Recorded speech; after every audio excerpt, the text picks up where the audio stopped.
Hello friends, क्या आप भी रेलवे ग्रुप डी की परीक्षा की तैयारी कर रहे हैं? यदि हाँ, तो आपके लिए ये वीडियो बहुत ही उपयोगी है, क्योंकि इस वीडियो में हम डिस्कस करने वाले हैं कि इस एग्ज़ाम की तैयारी कैसे करें। जैसा कि हम पिछली वीडियो में बता ही चुके हैं कि इसकी परीक्षा 23 फरवरी से होना स्टार्ट हो जाएंगी। ऐसी कंडीशन में अगर हम देखते हैं तो समय काफ़ी कम है और सिलेबस इसका काफ़ी ज़्यादा है।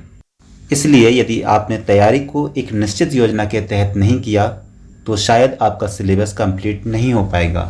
इसके लिए पहले तो हम जानते हैं इसका सिलेबस।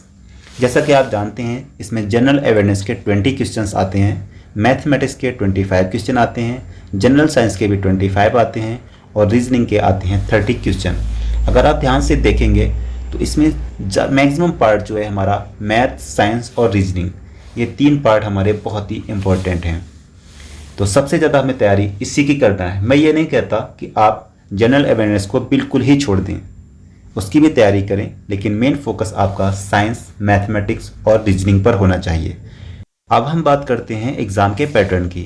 तो एग्ज़ाम में आने वाले क्वेश्चनों को हम 3 कैटेगरी में डिवाइड कर सकते हैं।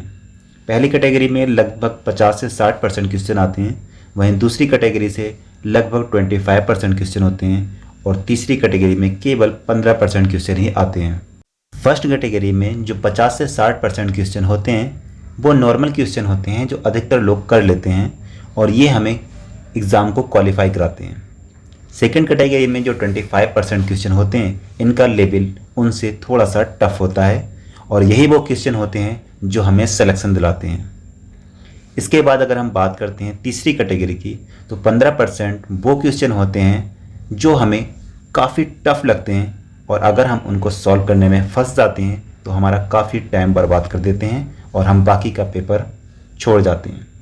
तो बस हमें ख्याल ये रखना है कि फर्स्ट कैटेगरी के क्वेश्चन तो हमें सारे अटैम्प्ट करने ही करने हैं, उसमें बस ये ख्याल रखना है कि नेगेटिव मार्किंग ना हो, क्योंकि कई बार नेगेटिव मार्किंग की वजह से ही कैंडिडेट फेल हो जाते हैं।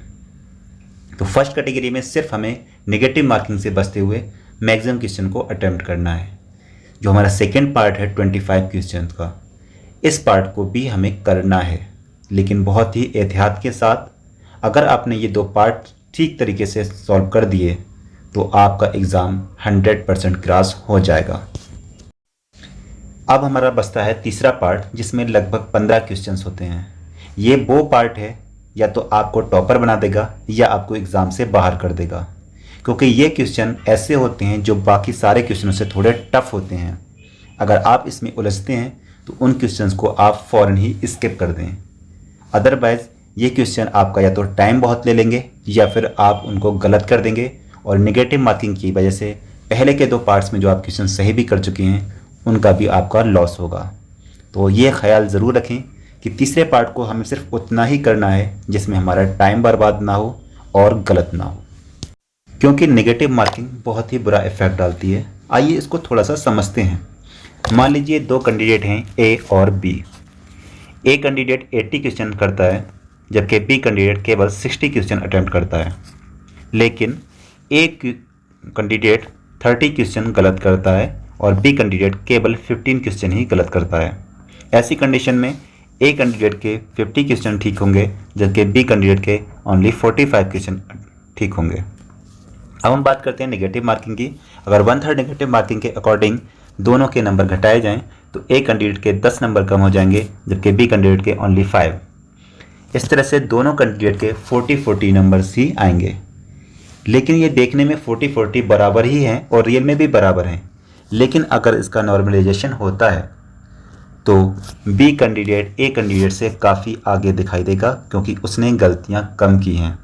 तो इसलिए आपको नेगेटिव मार्किंग से बचकर रहना है और तैयारी करते समय भी जो हमने तीसरा पार्ट बताया था टफ क्वेश्चंस वाला, उसको भी समय के हिसाब से नज़रअंदाज करते रहना है।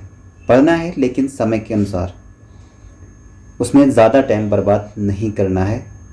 आज की वीडियो फ्रेंड्स आपको कैसी लगी कमेंट करके हमें ज़रूर बताइएगा और ये वीडियो अपने सभी साथियों तक शेयर करें ताकि वो भी इस चीज़ को समझ सकें।